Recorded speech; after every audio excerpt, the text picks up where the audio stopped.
So, where does my music get used? The easiest way to do this is to show you the credits page on my website. The answer is pretty much everywhere. So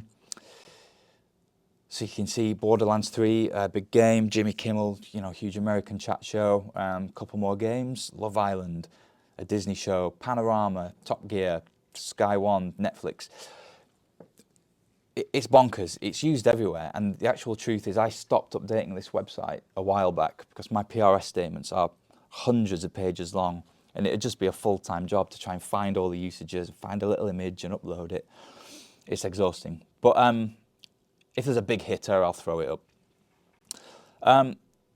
But the point is, any show you can think of, straight from the big ones down to things like, if we got Sun, Sea and Selling Houses, Wheeler Dealers, Paradise Hotel, crummy daytime TV, right up to like big AAA video games. It's there's a war zone out there. But talking about Borderlands 3, this was a pretty big one, and I was really pleased when I found out that my track had been used. I'll play a clip of where it was being used first, actually. So the track is called Plasma Storm. It was on a full album that I pitched, actually. This was a 10-track album that I pitched to BMG. It's a sub-label called Beds and Beats. They do that sometimes. So let me play it. So I'll just point out, this is a bit of the game where you're about to go into a boss fight. The dude asks you if you want to play some entrance music. And there's 3 buttons. And if you pick the left one, that's my music. Hey! Everyone see that all right? Professional gig, Vault Thief. Your big moment. If we're gonna get you in the ring, you're gonna need some entrance music. Pick one.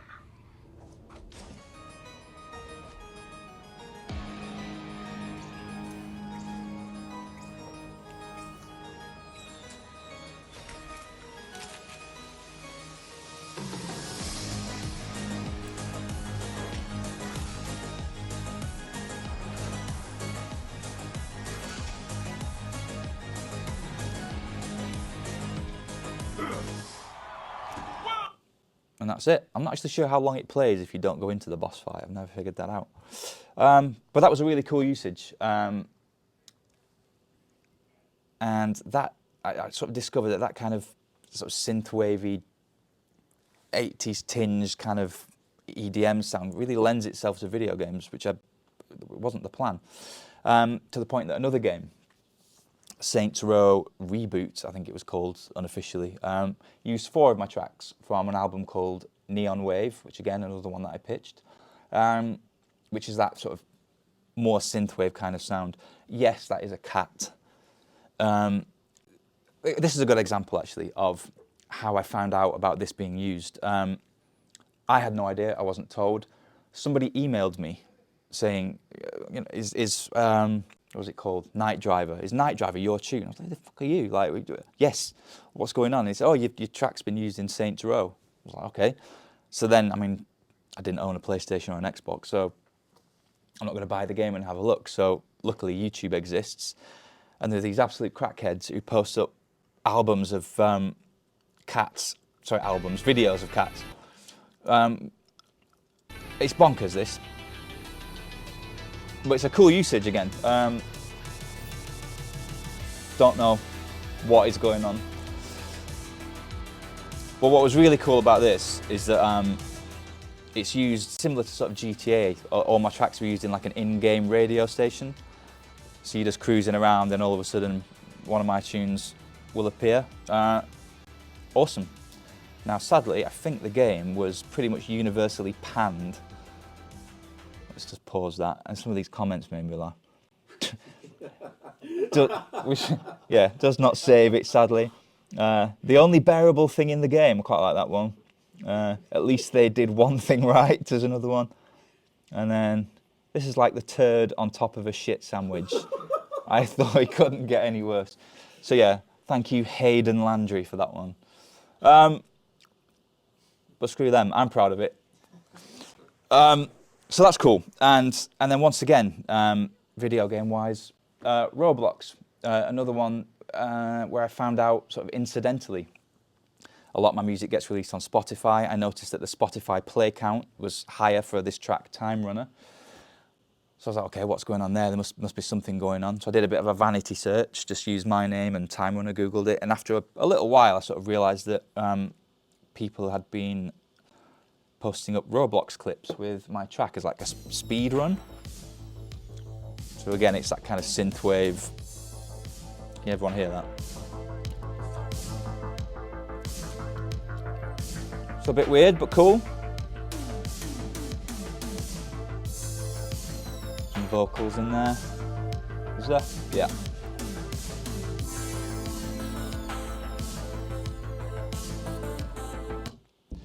So subsequently, from that being used in the video game, it also bumps up the Spotify plays. Now, it's not in the millions, but it's all helpful in terms of income when you get a bit of sort of incidental Spotify play, so that's always nice. You get royalties from the YouTube video as well? Yes, so Content ID picks them up. It's generally quite small fry, unless, you know, something gets millions of views, you're not going to see a lot of income. But yeah, the Content ID will pick up the usage, and that will feed back to the publisher and PRS, and it'll work like that most of the time. Pretty good. TV. So probably the lion's share of my music is used in TV around the world in some respects, some regards. I thought I'd choose 3 examples because these 3 probably earned the most money in their sort of respective years and months than any other track. And I thought it'd be interesting to dive into why these maybe earned more than other tracks did. Earnings-wise, which again I'll talk about a little bit later, but you can literally go from fractions of a penny. Anyone who's aware of Spotify is aware of that. Any denomination you can imagine, straight up to literally thousands of pounds for one track usage. It's so broad, it's bonkers. I won't go into specific amounts on these, but it was fairly significant for what amounted to not a great amount of usage, and I'll explain why. 5 years, 180. So yeah, not actual Love Island, but a promo for a Love Island What Happened Next show. Sorry about the resolution. What happens after they walked out of those famous doors? Welcome to the manor. Get ready for This picked up on that tropical house vibe from a few years ago, if anyone remembers that. the goss Drake is on my label. It was no dry eyes. I'm having a baby. and watching The them baby. watch themselves. Love Island. What happened next? So quite a cool little usage. But why did that earn sort of significantly more than other tracks? Mainly to do with what channel it was on and what time it was broadcast. So that was on ITV, sort of peak time, if you like, whatever time that is. It's like 6 to 8 o'clock or 6 to 9. I'm not actually sure what the peak times are. But it makes a huge difference if your track is used on a peak time show versus, say, a daytime TV show. It's quite significant. And in addition to that, because it was a promo, it was on heavy repeat. And I believe it was also on heavy repeat because ITV has regional programming, so ITV Anglia, ITV Humberside, ITV London, and they all pay their own kind of royalty. So it all bundled together and was a significant payment, which obviously I was really pleased with. So additionally, Kabul Kitchen. I'm assuming no one's ever heard of Kabul Kitchen. Me either. It's a TV show about a French chef who goes to work in Afghanistan.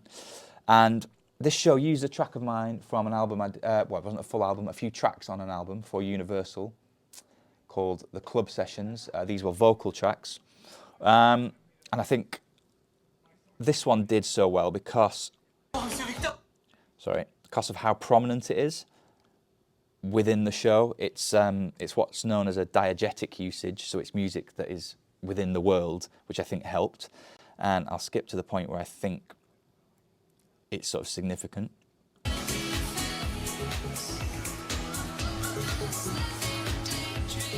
So my track's been playing probably for about 1.5 minutes already up to this point.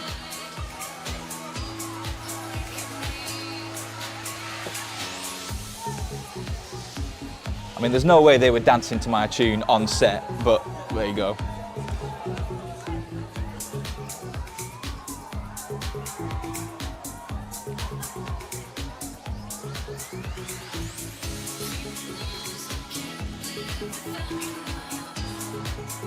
So you get the idea. But what happened with that one was, again, loads of people were commenting on it, asking about the track, because it was, I think, a full 2.5 minute usage.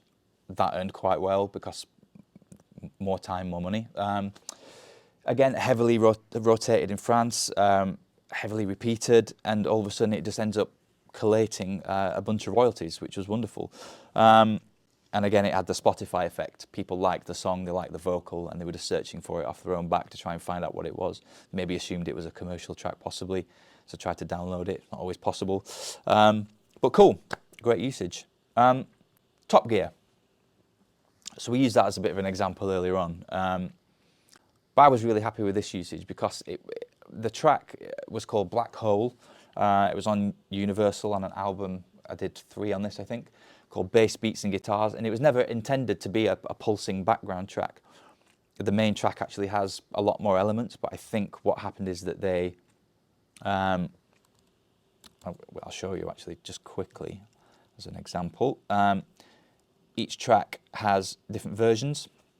There's instrumentals, light version, melody only, and something that's called an underscore, which is where all the top elements are kind of taken out. No voice, no guitar, no leads, that kind of thing. So they used one of those versions, which is always good to know. Where are we? Yeah, so I'll just play it and you get the idea. It's super short as well. Indeed we could. Because what if there was a way to go green So you can hear that pulsing. without giving up on the combustion engine? A way to go green without giving up all that noise. That drama. That soul. Introducing synthetic fuel. And there you go, and that was it. It was probably less than 25 seconds of use. And again, what happened there?